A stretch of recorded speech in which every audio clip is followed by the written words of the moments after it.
I've always been a fan of simulation games, whether it be flight simulation or military simulation. While doing a flight for a virtual airline I belong to currently, I had this crazy thought. I thought, I'm doing these flights for points to get promotions and stuff, but what's the real purpose? How does me doing this flight affect my team?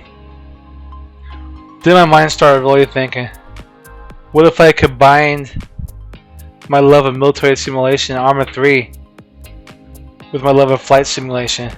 Then my mind jumped immediately to IDAP. For those of you who do not know what IDAP is, it stands for International Development and Aid Project.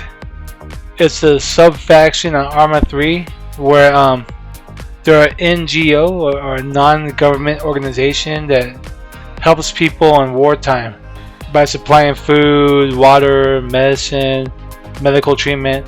I've actually flirted with the idea in the past of using them.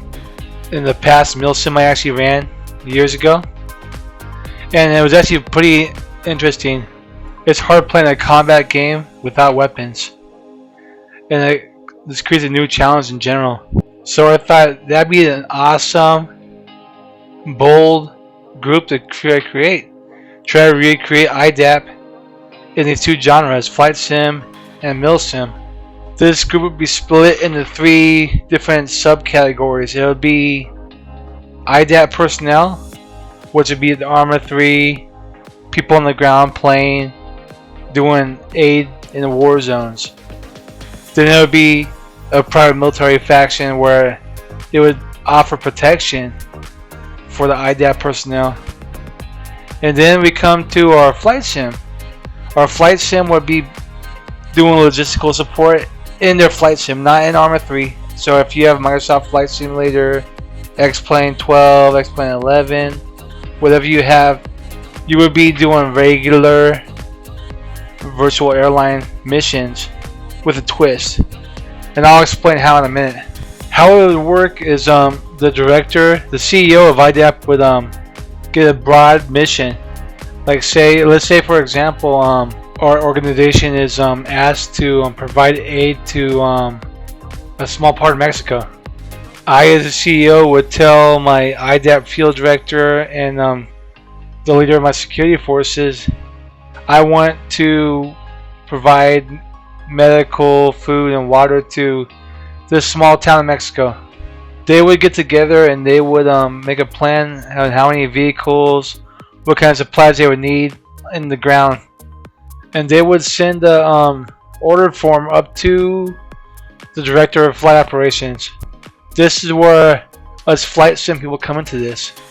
We will ballpark weights of vehicles and weights of crates and stuff, and we will plan flight plans around aircraft capacities and weight limits. The flight director will then create flight plans in FS Hub specifically for the operations that the IDAP field director and the security director have formed. The people on the ground cannot start their missions until the flight sim pilots complete the flights with their equipment.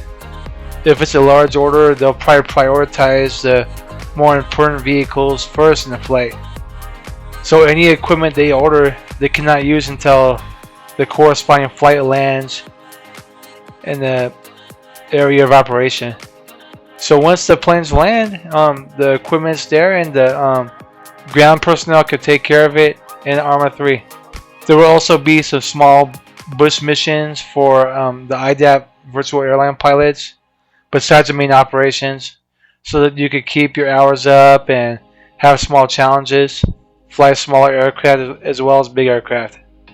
If you just own a flight simulator, you're more than welcome to be with us, because we have plenty of flight sim only missions for you to do.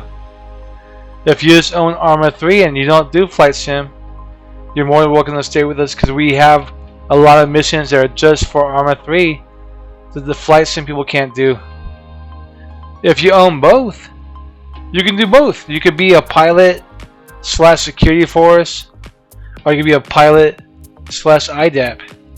So there's no limitations on that. You could do both if you have both. For your Arma 3 players, this would be a challenge because you have to account for your equipment, your vehicles, and I know traditionally we just run out there and let them get blown up, but you'll need to keep them in good condition, because if you run out of trucks, then you gotta wait for a new shipment to come in. For your virtual airline pilots, this would be nice because you know that your flight directly corresponds with needs of people who are on the ground doing operations. So if your flight number will be attached to an invoice, and it'll say the flight you're doing has 5 trucks, 5 crates, medical supplies. So your flight, you'll know exactly what your flight's going for. This is a really unique opportunity for both worlds, and I definitely encourage you to get involved in. This is just starting now, so if you jump in now, you could have say so in which way we're going and put your input in, and we could do big things, and this would be a great adventure for all of us. Join IDAP today. The link should be in the description for Discord. Get in contact with us. We look forward to hearing from you.